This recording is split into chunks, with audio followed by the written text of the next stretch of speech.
Before we dive right into the Word of God, I just want to personally thank you for dropping by on our YouTube channel. This message was recorded during our weekly worship experience. So if you are in the area, visit us. We would love to worship with you in the flesh. I pray in Jesus' name that this message will become a fuel in the fire. So get your hearts ready. Ipinapanalangin ko sa Panginoon that God will divide this message into 1,000 different ways so that it will benefit your soul. Enjoy. So let's open up our Bibles to 2 Peter chapter 1. We are going to read from verses 3 hanggang 8. 2 Peter chapter 1, verses 3 to 8. By the way, my name is Stephen. I get the privilege of leading Jesus is Alive Kamanaba Monumento. Kasama po ni Jenny and the entire leadership. Marami pong salamat sa inyo once again for joining us today. Lahat sila ay ready na. Okay, let's open up our Bibles, 2 Peter chapter 1. Sabi po dito, by His divine power, God has given us everything we need for living a godly life. We have received all of this by coming to know Him. Sino yon? The one who called us to Himself by means of His marvelous glory and excellence. Verse 4, and because of His glory and excellence, He has given us great and precious promises. There are promises that enable you to share His divine nature and escape the world's corruption caused by human desires. And in view of all this, make every effort to respond to God's promises, supplement your faith with a generous provision of moral excellence, and moral excellence with knowledge, knowledge with self-control, self-control with patient endurance, and patient endurance with godliness, and godliness with brotherly affection, and brotherly affection with love for everyone. And the more you grow like this, everybody say grow. Okay? The more you grow like this, sabi mo sa katabi mo, grow, grow, grow. The more you grow like this, the more productive and useful you will be in your knowledge of our Lord Jesus Christ. I want to talk to you about on this subject, grow in faith. Okay? Grow in faith. You can put that in the chat. I will grow in faith. Okay naman, tag somebody and say, you will grow in faith. We will grow in faith. Alam niyo mga kapatid, every one of us is called to grow. Lahat tayo ay tinawag ng Panginoon para tayo ay lumago sa ating mga pananampalataya. Huwag ko kayo mapanghihinaan ng loob because all of us has a potential to grow. Lahat po tayo ay may potensyal na lumago sa ating mga pananampalataya. At kaya ako po ito sinasabi because kung hindi po tayo magiging intentional, na i-claim ang lahat ng mga ipinangako at inutos ng Panginoon sa ating buhay, the next half of this year will be the same as the previous half of this year. Kung hindi tayo magiging intentional na palaguin ang ating pananampalataya at i-claim ang lahat ng mga pangako ng Panginoon, kung gaano makasalimuot ang 2023, ay makikarry over natin yan sa taong ito ng 2024. Paano ko po nasabi at bakit ko nasabi? Because si Satan, ayaw po niya na tayo ay maging productive. Gusto ni Satan na wasakin natin ang ating future by wasting our time. Alam kasi ni Satan, mga kapatid, na kapag ikaw ay naging productive at nilakaran mo ang pagtawag ng ating Panginoon, you could be an answer to somebody else's problem. Okay, hindi lang natin ma-realize minsan, but God will use you to help others get through. Ngayon, maaaring hindi mo nakikita ang potensyal na meron ka, sapagkat hindi mo nakikita ang iyong sarili na gagamitin ng Panginoon in a whole new level. Pero naniniwala ako that God is so good that He has a great plan for us na tayo ay gagamitin niya hindi lang sa mga bagay na naiintindihan mo ngayon, kundi maging sa mga bagay na hindi mo nauunawaan na kaya mong gawin in the future. Alam niyo, katulad doon ng butterfly o ng paru-paro. Ang paru-paro po nanggaling yan sa caterpillar. No, wala tayong panahon para mag-science class ngayong araw na ito. But most of us, marahil, ay narinig na ho na ang mga paru-paro ay galing sa caterpillar. In fact, meron po akong picture ngayon na gusto ko ipakita sa inyo. No? Dito po sa picture ng caterpillar at ng paru-paro, hindi po ako yung paru-paro, ano? Kung makikita nyo sa left side of your screen, yan po yung caterpillar, no? Na nagsimula yung caterpillar na gumagapang, pero nung siya ay nag-transform, nung siya ay nag-evolve, siya ay naging maganda na butterfly. Nung mapapansin nyo, may kayang gawin ang butterfly na hindi kayang gawin ng caterpillar. Kasi ang butterfly nakakalipad, ang caterpillar ay gumagapang. Ibig sabihin, maaaring ngayon palagay mo, hindi mo maabot yung gusto mong abutin, pero kung ikaw ay mag-e-evolve, kasi ang difference lang ng caterpillar at ng butterfly, is yung evolution. Dahil nag-evolve yung caterpillar, ibig sabihin nagkaroon ng metamorphosis, yan ang scientific term natin. Nagkaroon ng transformation, itong caterpillar papunta doon sa butterfly, yung hindi niya kayang gawin before, ay nagagawa niya na rin ngayon.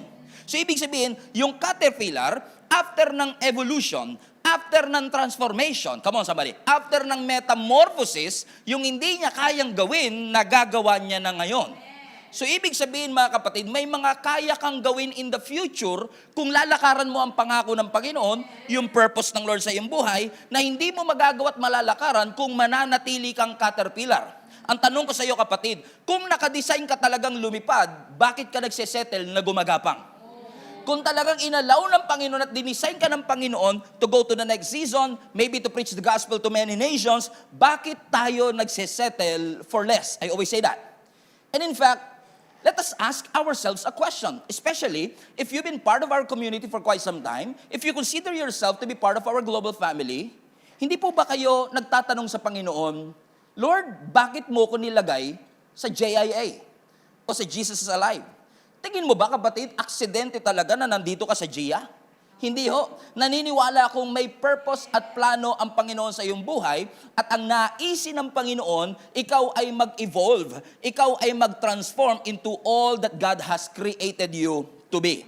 Kasi lagi ko nga pong binabanggit sa inyo, no? Anumang level of spirituality that you are in, there is always another level for your life. There is always another level for Ashley. There's always another level for Obet. There's always another level for Yana. There's always another level for Stephen. Now, being content is good. But being satisfied is dangerous. No, sinabihan tayo ng Panginoon maging kontento. Pero yung masatisfied tayo, yun yung medyo delikado. Na nagiging complacent tayo, nagsisettle tayo for less. That's why in GIA community, dito po sa atin sa GIA Kamanaba sa may monumento, talagang ako po ay lagi kong pinopromote, mag-grow tayo spiritually. Kailangan talaga nating mag-grow in our spiritual journey.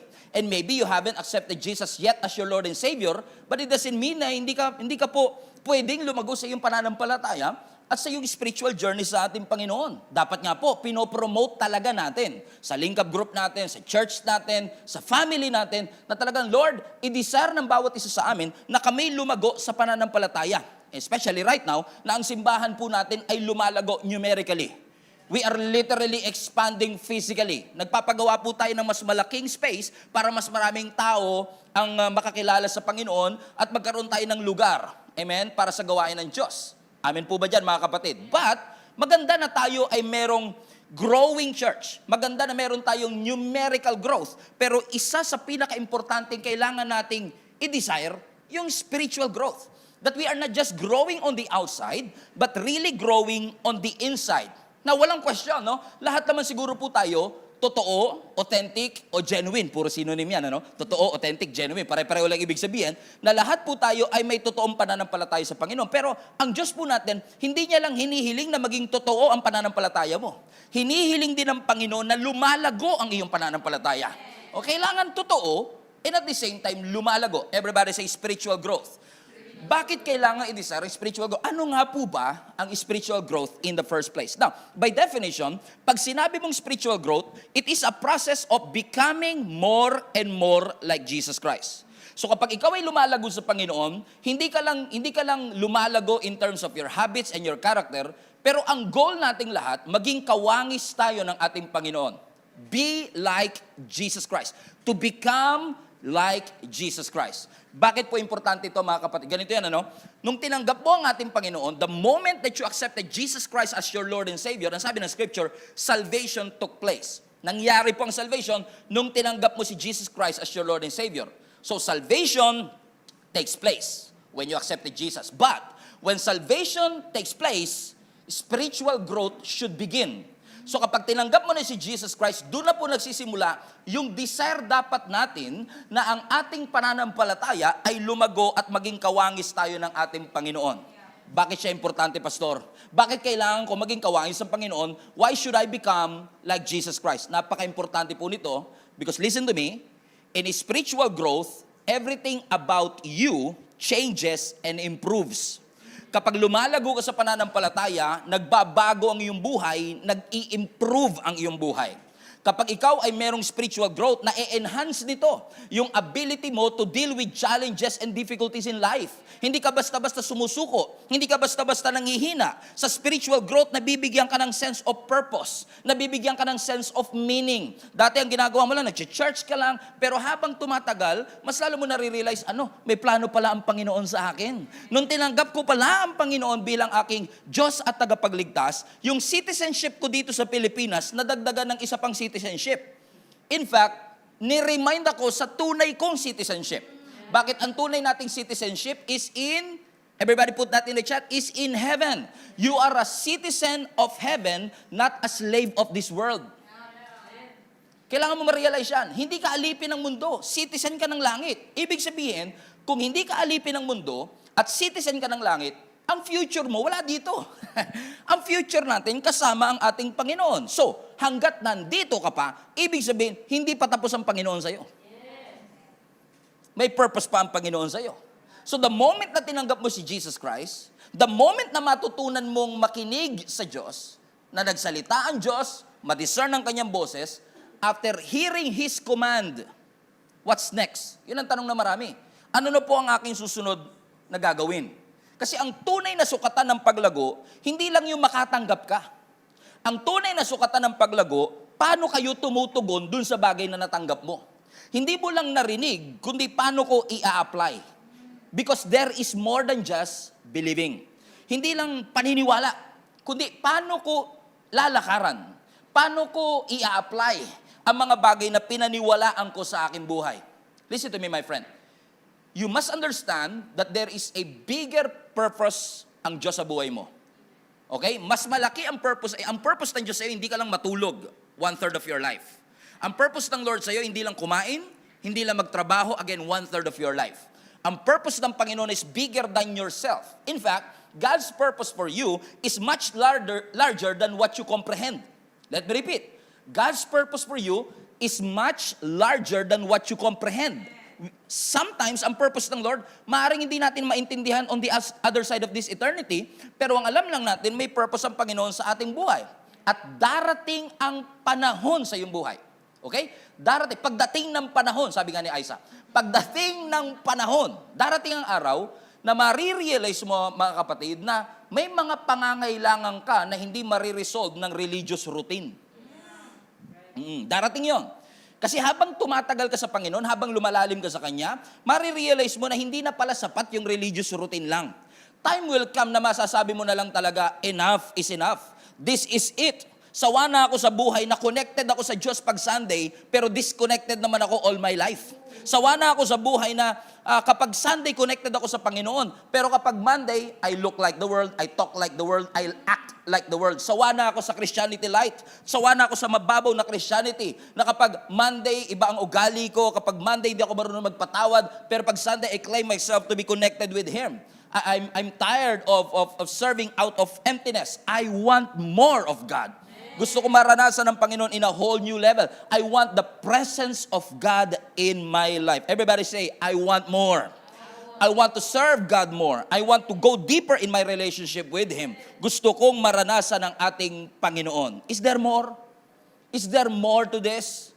Amen. Ito na ba talaga yung Christianity that Jesus bled and died for at the cross? Because many of us probably have felt the feeling of, nakati naman ako ng church, lagi naman ako active sa Lingap group, nagbibigay ako, nagsiserve ako, but I was not fulfilled. Is there more? Is there, ask yourself a question, tag somebody, is there more? Meron pa bang mas malalim na paghuhugutan? Meron pa bang mas malalim na gustong mangyari ang Panginoon sa aking buhay? Kasi kung titignan niyo yung verse 3, basahin nun natin, sabi doon, by His divine power, God has given us, watch this, put this in the chat, everything we need for living a godly life.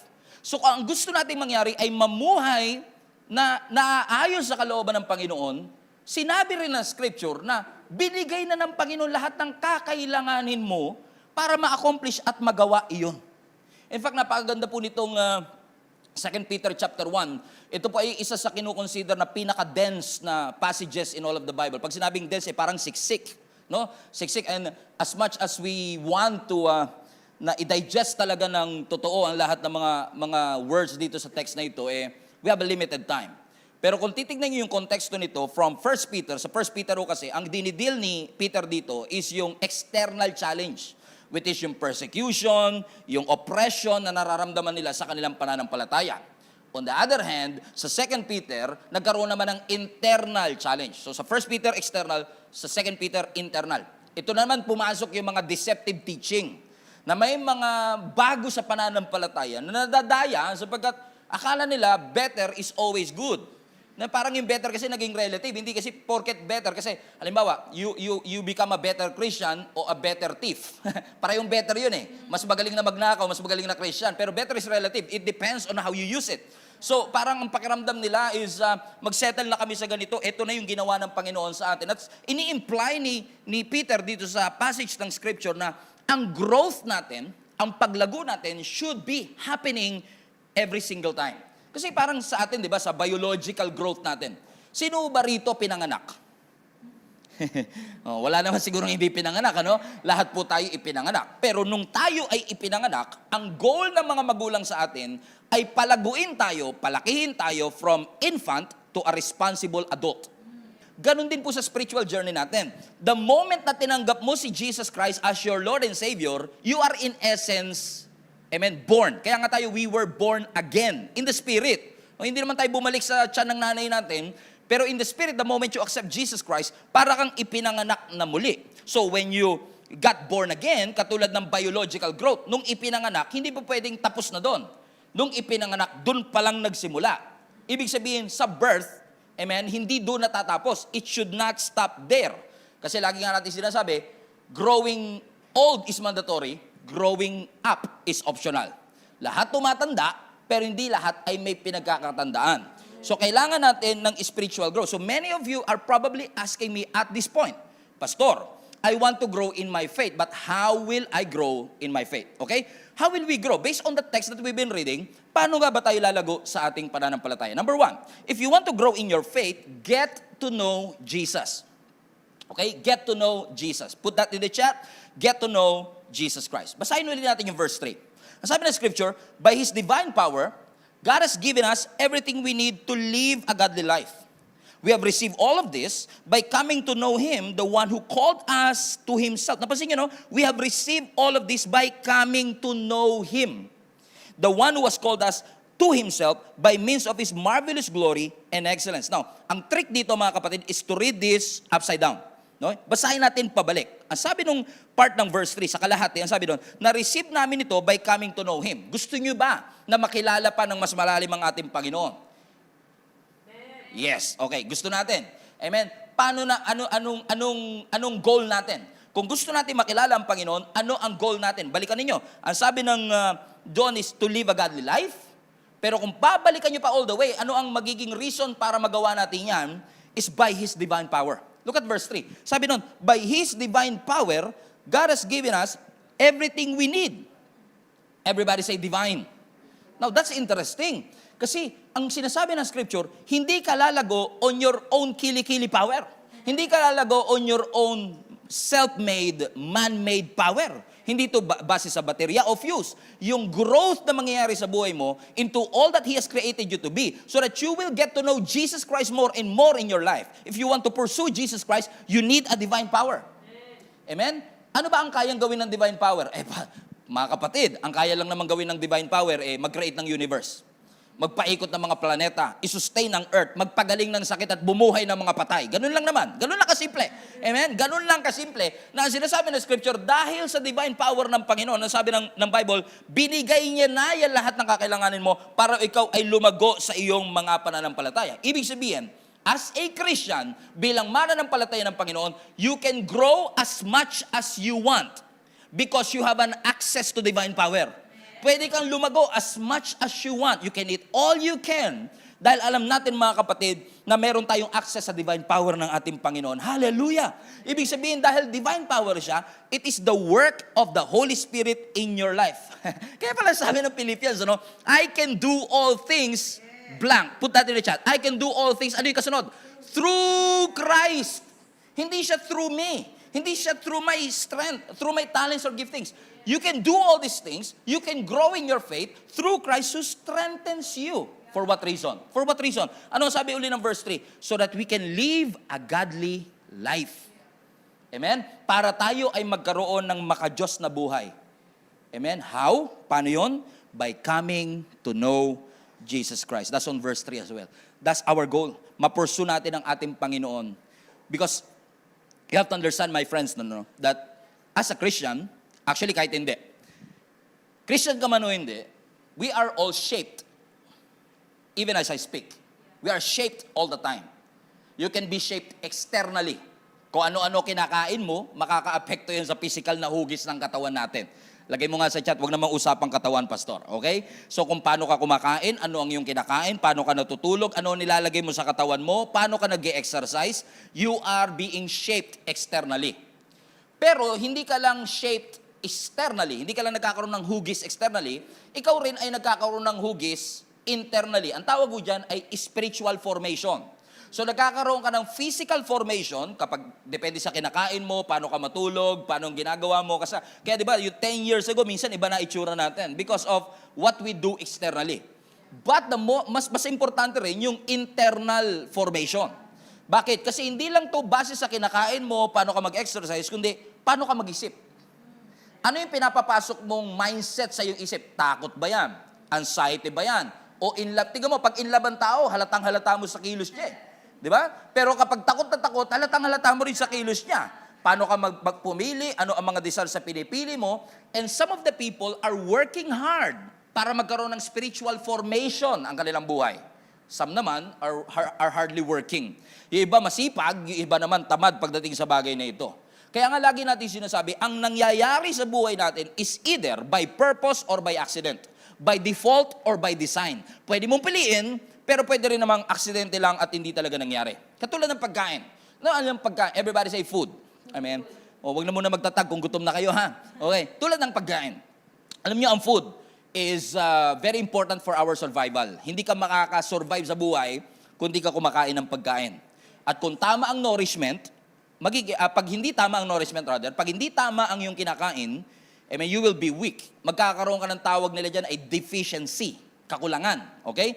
Without proper nourishment, hindi ka makakakain properly. Hindi ka makakapag-function properly. Spiritually speaking, ganun din.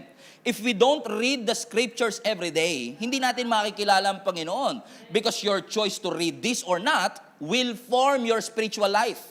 This will help you get to know Jesus Christ. If you want to grow in faith, you must read the Word of God. Kasi kung hindi, you will not get to know Jesus Christ because it is one of the ways that God introduces Himself to us. Ipinakilala ng Panginoon ang ating Panginoong Yesus sa pamamagitan po ng Scripture. Now, put this in the chat. God is enough, but Sunday is not. Amen? Sapat ang Diyos, pero yung Sunday service, hindi sapat. Amen? Sapat ang Panginoon na magbigay. Sapat ang Diyos sa kanyang ginagawa. Pero yung pag-atin natin ng Sunday might not be enough. In-emphasize nga po yan ni Jesus Christ nung siya itinukso. Ano ang sabi ng ating Panginoong Yesus? The man shall not live by bread alone, but by every word that comes and proceeds from the mouth of God. So, what are you feeding yourself? Ano ang ipinapakain mo sa iyong sarili? If you want to get to know Jesus Christ, amen, feed on His Word. Meron ba dito kahit hindi kumain ng 3 linggo, mabubuhay? O yung iba nga po, di ba, talagang 30 minuto lang, di ba? Naghahanap na kagad ng kaldero, di ba? O, wala naman tayo hinuhusgahan dyan. Pero ano sabi ng Psalm? Chapter 1, verse 2. But they delight in the law of the Lord, meditating it day and night. Pansinin niyo yung salitang delight at yung salitang meditating. So it's one thing to meditate the Word of God. Okay? Kasi yan ang utos eh. Hindi mo lang basahin, meditate mo. Pero iba rin yung mineditate mo, pero masaya ka. Yung may delight ka doon, hindi ka napipilitan. Kasi sabi ng verse 3 kapag nangyari yung delight at meditating, you will be like trees planted along the river banks, bearing fruit each season, and their leaves will never wither, and you will prosper in all you do. Gusto niyo po ba maging successful kayo sa lahat ng inyong ginagawa? Amen? Ang sabi ng scripture, those who meditate the word of God day and night, God will give them good success. Always remember this, the Bible is not just a good book. Amen? This is not, when you read the Bible, it's not just informational. The Word of God is always transformational. I still believe that the wisest book in the world is the Scripture. The Bible is not just true, it is the truth. Amen? You have to understand it. It is the truth. Ano sabi rin John 17 verse 3? Now this is eternal life, that they may know you. Amen? Access to the Lord. Makilala natin siya ng mas malalim. Sino daw po? Si Jesus Christ. Ang tunay na successful na buhay, ang tunay na fulfilled life ay resulta ng paghahabol kay Jesus. Yan. Kapag hinahabol mo si Jesus Christ, kapag pinupurso mo si Jesus Christ, doon natin matatagpuan ang satisfied at tunay na maligayang fulfilled na buhay. Pero kapag pinupurso mo yaman, success, kasikatan, you will always end up frustrated. But once you start pursuing Jesus Christ, let me tell you this, kung hindi mo to ginagawa, do it. Because when you start to pursue Jesus Christ, you will live a fulfilled life. Na hindi ka lang basta tumingin kay Jesus Christ, tinitigan mo ang ating Panginoon. That you don't just read the Bible, you meditate the Word of God. Amen? You don't meditate this, you don't read this for information, not just for inspiration, but more importantly, for revelation. Buti nga po sa teknolohiya natin ngayon, mabait na rin talaga si Lord kasi kaya nating i-access ang Word of God. Binigyan niya tayo ng mga tools katulad ng GSMNB YouTube channel. Binigyan niya tayo ng Jesus is Alive CMNB Spotify account. Binigyan niya tayo ng link-up groups. May mga devotion, may mga palakasan, huddle time. And all of these are tools para lalo mo makilala ang ating Panginoon. Gusto mo bang lumago sa iyong pananampalataya? Abay, i-prioritize mo na habulin at hanapin ang ating Panginoon. Amen? Do not just prioritize your schedule. Schedule your priorities. Ano talaga mga prioridad mo sa buhay? Yun. Kasi tayo talagang pinaprioritize mo naman kung ano na na-schedule mo eh. Pero kung i-schedule mo lahat ng priority mo, non-negotiable si Lord pagdating ng Sunday. Non-negotiable ang pagbabasa ko ng Bible every single day. Amen? Non-negotiable ang mentoring. Non-negotiable ang link-up group. Non-negotiable ang training. Amen? At non-negotiable ang Sunday service kasi alam ko, pag umatin ako ng Sunday service, wala nang bat-bat, wala nang pero-pero, because alam ko na yung Sunday attendance ko will impact my Monday. So non-negotiable sa akin. Amen po ba mga kapatid? Do not make your spiritual growth a secondary. Make spiritual growth a paramount. Number one sa iyong buhay. Priority sa iyong buhay. Make spiritual development a goal so that we can grow in faith. Everybody say grow in faith. Number two, how will we grow in faith? Number two is hold on to His promises. Hold on to His promise. Ang sabi ng verse 4 ng text natin today, and because of His glory and excellence, He has given us great and precious promises. And these are the promises that enable you to share His divine nature. Escape the world's corruption caused by human desires. Everybody say promise. Aba, isa sa paraan para lumago ka sa pananampalataya, panghawakan mo yung mga pinangako ng Diyos. Sino sa inyo, kung magbibigay ako ngayon ng cheque, tatanggapin niyo yung cheque? Amen. Sino sa inyo? Amen. Amen. Bigyan ng jacket yan. bigyan ng premium yan, di ba? Halimbawa, no, meron kang services na ginawa o kaya ay meron kang kliyente, ang pinambayad sa iyo ay cheque. Alam niyo po ba yung cheque, pangako yan eh. Kasi ang cheque, hanggat di nagiging cash, hindi mo mapapakinabangan. Papel lang siya na usual. Di ba? So, ibig sabihin, kapag in-issuean ka ng cheque, para kang in-issuean ng isang pangako. Pero kung yung nag-issue ng cheque, wala siyang power at capacity to back up what he has written, hindi mo matatanggap talaga yung pinangako niya sa iyo. Komprende mga kapatid? O, lagay niyo sa chat, Bakit? Halimbawa, nilagay mo sa cheque 1 million, wala ka namang 1 million. So, ibig sabihin, nangako ka lang na wala kang backup na power, wala kang pondo. So, bali wala yung pangako mo. Tama ba mga kapatid? Pero ang Diyos, nung nangako siya, parang check yan eh, nung nag-issue siya sa atin, that I will never leave you and nor forsake you. Amen? That when you go through the fire, you will not be burned. That even when you walk through the valley of the shadow of death, you should not be afraid because you are with me. Pangako yon. Pero ang kaibahan nun, si Lord nung nangako, meron siyang kapangyarihan to back up what He has promised. So dahil meron siyang authority and power to do it, pwede mong panghawakan yung ipinangako ng ating Panginoon. Tama ba mga kapatid? Yun nga lang, hindi naman sinabi ng Panginoon na porket nangako siya, instant yun. Kaya nga hold on eh. Pangahawakan mo talaga. Kasi maaaring hindi mo nararanasan, pero hindi ibig sabihin, di bibigay ng Panginoon.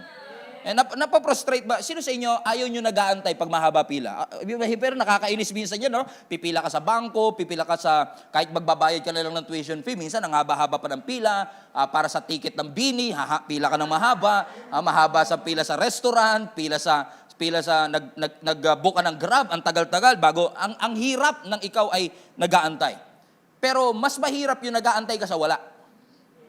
Tag nyo nga yung iba, tag nyo nga. Sabi, mahirap naman yun. Okay lang sa akin mag-antay, basta may sure. Kesa naman nag-aantay ako sa wala. Di ba? Yung walang reply sa'yo, pero may bubble. Alam nyo ibig sabihin? Yung hindi nag-reply, pero nagbabubble. Yung nakita niya, nagtatype siya, pero wala namang nangyayari. Amen? Pero bakit? Kasi ang ayaw natin, we hate to wait. And in waiting, our patience is being tested. In fact, kung gusto mo talagang matest ang patience mo, try mo mag-drive dito sa Metro Manila. Talagang matetest ang patient mo. Pero when you hold on to the promises of God in your life, let me tell you this. Let me ask you a question. Because in this, you will grow. You will grow in waiting. So let me ask you a question. Are you patient enough to wait for the promises of God in your life? Are you patient enough?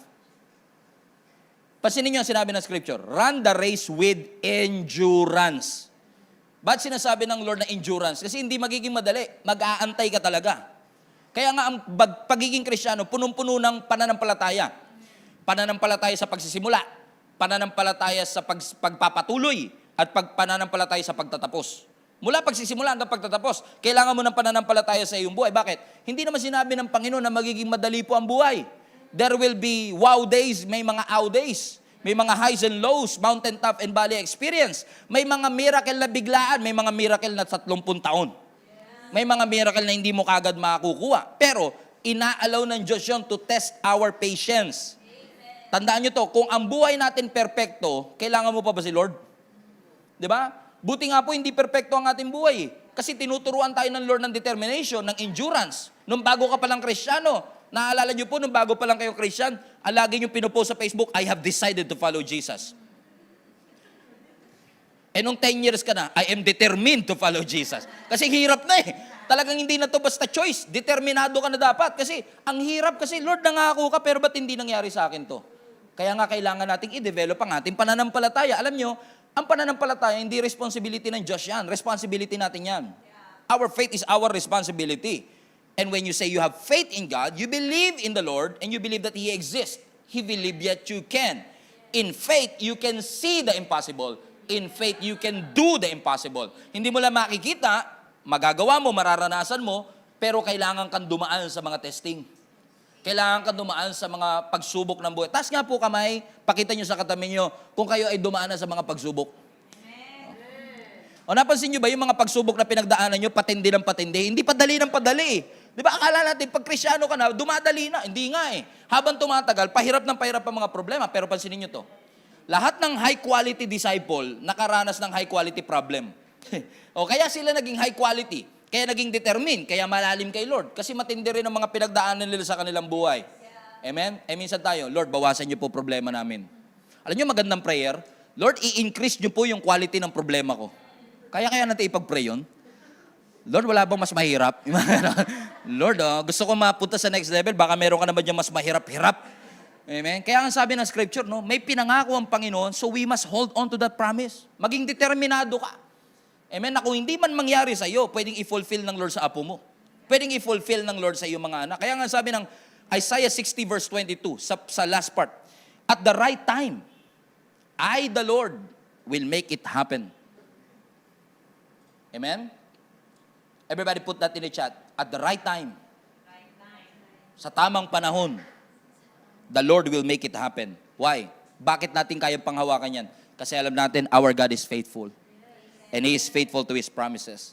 And let me just remind you, in case you forgot, the faithfulness of God extends through generations. Kung tapat ang Panginoon sa aking mga lolo, sa aking tatay, sa aking mga magulang, by the way, Happy Father's Day sa lahat ng mga tatay. Kung tapat ang Panginoon sa ating mga magulang, sa ating mga tatay, may pangako ang Diyos that faithfulness extends through generation.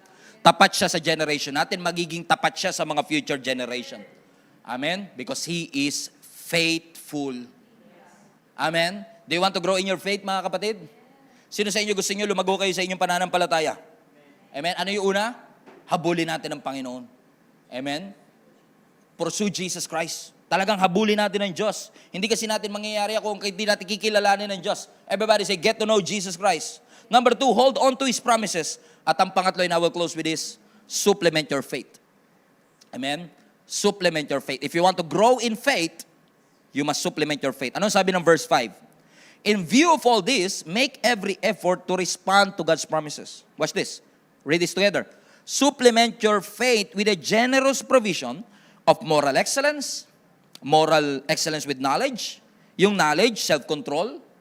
Yung self-control, isupplement mo ng patient endurance. Yung patient endurance with godliness. And godliness with brotherly affection. And brotherly affection with love for everyone. So, ano sinasabi ng Scripture? Supplement your faith. Now, I wrestle with this text, no?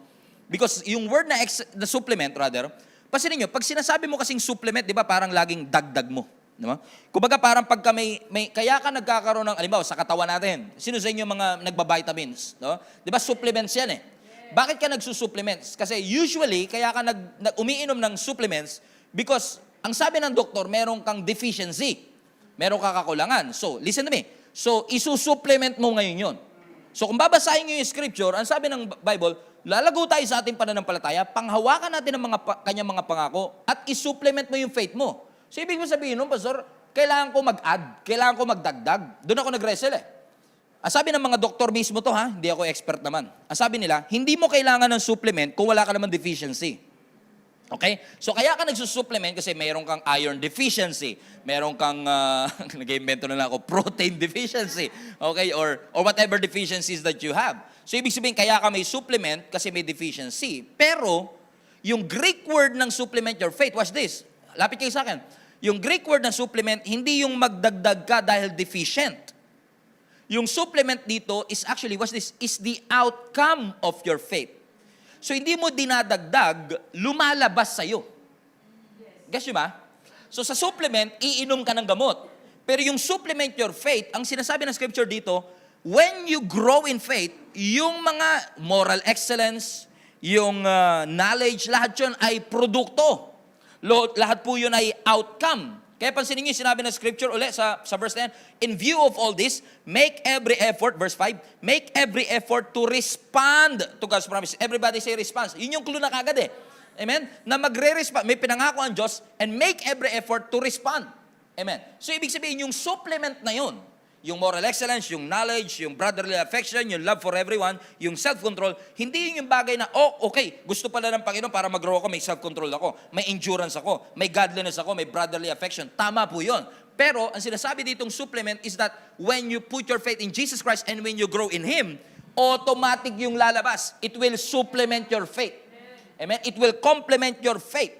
Ibig sabihin, ang supplement pala rito, hindi lang yung nagdagdag ka, kundi yung may idinagdag ka dahil doon sa pananampalatayang lumabas sa'yo. Magdidesisyon ka talaga. Make every effort, sabi ng scripture, to respond into God's promises. At kung yung decision mo hindi align sa will ng Panginoon, hindi ka makaka-experience ng transformation. Pero kung aligned ka sa salita ng Panginoon, align ka sa kalooban ng Lord, doon mo lang mararanasan ang tunay na transformation. Anyo, yung future natin, huwag nyo nang pakialaman yan. Kay Lord na yan eh. Okay? God is in charge of our future. God is in charge of our destiny. But we are in charge of our choices. We are in charge of our decisions. So when you say supplement, hindi ito talaga technically dagdag, kundi may ibabawas tayo. So that these things will be developed in you. Because when you really want to grow in your faith, some things in your life must go. Some bitterness must go. May mga mindset na kailangan palayasin. May mga habits na kailangan na talagang palayasin. May mga attitude na kailangan na talagang palayasin. Gusto mo ba? Tingin mo ba, kapatid, gusto ng Diyos na ikaw ay nasa mali at toxic na relationship? Palagay mo ba kalooban ng Panginoon na nasa trabaho ka that is actually sucking out the joy in your heart? Tingin mo ba talaga kalooban ng Panginoon na ikaw ay nagsasayang ng oras? Hindi. Gusto ng Lord na lumabas sa iyo itong 5 ito. Yung mga bagay nito sa verse 5, rather. Yung moral excellence, yung knowledge. Bakit? Ang sinasabi ng Panginoon, yung character mo, yung attitude mo, it must follow your expansion. As you keep on expanding and growing, yung character mo sumusunod dito. Amen po ba, mga kapatid? At maaaring ngayon, hindi mo yan makita sa sarili mo. Because may mga tao na hindi ka tinitignan bilang leader, hindi ka tinitignan bilang a mature figure in their life na makakatulong sa kanilang journey, sa kanilang pananampalataya. Sasabihin na iba, you're too young, uneducated, unqualified, but God sees something in you that you don't see in yourself. God sees something in you that other people don't see in you because God always looks at the heart. Kamusta ang iyong puso, kapatid? Kaya pala talagang minsan iyaalo ng Lord na dumaan tayo sa pagsubok, no? Pakinggan niyo ako, mga kapatid, ha? Hindi ako nagbibiro, ha, pag sinabi ko to. Hindi ka pinagtitripan ng Diyos kapag inalaw ka niyang dumaan sa pagsubok. May rason yun. Ang purpose ng Lord, i-develop ang character mo para itong supplements na ito lumabas as you grow in your faith. Kaya nga, sabi ng Lord, hold on to the promise. Respond to the promise. Ano lahat yan? Response yan eh. No response mo sa mga ginawa ng ating Panginoon. He is testing your faith. How are we going to respond to this? Paano po tayo magre-respond sa mga pagsubok? Kasi pag tinignan mo ang buhay mo, parang tuyong-tuyo. Pag tinignan mo ang buhay mo, parang wala ka ng pag-asa. Pag tinignan mo ang buhay mo, parang wala nang mararating. Naalala ko, as I close with this, yung story ng Death Valley. Ano sa South America, meron silang tinatawag na Death Valley. Nasa screen nyo ngayon yung picture ng Death Valley. Para itong disyerto, mga kapatid, na ikinukonsider ang Death Valley to be the hottest place. This is also considered to be the driest place in North America. Kilala ang Death Valley to be heat and drought. Pag init at tagtuyot, Death Valley yan. So ganyan na itsura niya. Pero, naging headlines ang Death Valley noong August 5, 2022. Just more than a year ago. Kung saan, ang sabi ng reports, umulan sa Death Valley ng 2.2 inches of rain. Now, di ko rin alam kung gaano karami ang 2.2 inches kasi pag inches parang ang liit-liit. Pero, ang sabi ng statistics, sa isang taon, ang average na inuulan sa Death Valley ay 2.4 inches of rain. So, ibig sabihin yung pang isang taong ulan, binuhos ng isang araw lang. Kaya kinukonsider nila na yung araw na yun ng August 5 is the wettest day of all time. Pinakabasang araw. Kasi nga naman, pang isang taon, binuhos. Ganyan ang Lord minsan eh. Kaya niyang i-accelerate at i-buhos yung mga bagay na ninakaw sa'yo ng kaaway. But that's not the message. Amen? Hindi ito first time na nangyari sa Death Valley kasi umuulan naman doon from time to time, pero very rare. Kasi nga 2.2 inches buong taon na, o 2.4 inches buong taon na, pero 2.2 ibinuhos ng Lord sa isang araw lang. It's not the first time. But it is the first time in more than 100 years na umulan ng ganong kalakas. And because of that, listen to me, watch this, tingin kayo sa akin, because of this, nagkaroon sa Death Valley ng tinatawag na super bloom. Super bloom. Put that in the chat. Bloom. Super bloom. Alam niyo, nagbini kayo, di ba? Bloom. Okay? Mga blooms. Okay? Super bloom. Amen? Nagkaroon ng super bloom. Ano yung nangyari sa super bloom? Tingnan niyo sa screen. Sa super bloom, nagkaroon ng flowers, ng halaman. Amen? Yung hindi tumutubong puno, yung walang tumutubong kahit ano, dahil umulan ng isang araw, watch this, nagkaroon ng fruit. Nag-grow yung mga halaman. And listen to me. For many years, people are thinking, yung Death Valley, kaya tinawag na Death Valley, patay na. Wala nang pag-asa eh. Kaya nga, Death Valley. Pero it turns out, it's not dead. It's not dead. It is just dormant. Amen? Na-hibernate lang. Now, with the right environment, yung potential below the surface, yung potential below the soil, inilabas ng ulan at nagkaroon ng super bloom. Ibig sabihin, kaya nga sabi ko kanina, everyone has the potential to grow kasi naniniwala ako na gaano mang katuyo ang iyong buhay ngayon. Naniniwala kung sa ilalim ng lahat ng katuyuan ito ay may mga seeds of potential na nilagay ang Panginoon sa iyo. That with the right environment, with the right teaching, with the right atmosphere, with the right link-up group, with the right ministry, with the right church, you have the potential to grow. Lahat tayo ay may potential na magkaroon ng super bloom. Amen. Lagay nyo nga sa chat, super bloom. Amen. Magkaroon ng super bloom. Amen. Magkaroon ng fruitfulness. Magkaroon ng maturity. Kasi sabi ng Psalms 92 verse 13, those who are planted in the house of the Lord shall flourish in the courts of God. It shall happen. You shall flourish. Amen? Ano daw? Those who are planted will flourish. Ano ang sinasabi ng Lord sa atin, mga kapatid? Listen to me. Lahat ng nakatanim, may potential na lumago. Those who are planted goes to the next level. Hindi ka inalaw ng Lord na maging part ng community na ito para lang punuin ang mga upuan. You are called para punuin ang langit. You are not just called to fill the seats. You are called to move forward. Regardless of the circumstance, ang gustong mangyari sa iyo ng Panginoon ay magkaroon ka hindi lang ng pananampalataya, kundi forever faith. Faith that will stand the test of time. Faith na hindi sumusuko, hindi nagwe-waver, ano man ang mangyari in the future. Kahit anong mangyari, hindi ka susuko. And I want to challenge our entire global family. Mahalaga ba sa iyo ang maturity? Mahalaga ba sa iyo ang victory? Is your spiritual health important to you? Mahalaga ba sa atin na tayo ay magkaroon ng malalim na relationship sa ating Panginoon? Gusto niyo po bang tapusin na ng Lord ang iyong buhay na lagi na lang malungkot at discouraged, lagi na lang defeated? Gusto mo ba na tapusin na ng Lord ang mga vicious and unproductive cycle in your life? I want to challenge you today. Kung gusto mong matapos ang lahat ng yan, make a decision to put your faith to the next level. Grow in faith. Amen? Habulin mo ang Diyos. Panghawakan mo ang kanyang pangako. And supplement your faith. May your life be fruitful. Magkaroon ng super bloom so that all of us can walk into all that God has created us to be. Palapakan natin ang ating Panginoon. Amen? Palapakan natin ang ating Panginoon. Hello Global Family, thank you for watching.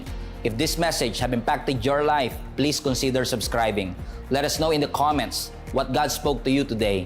Where are you streaming from? Or how can we pray for you?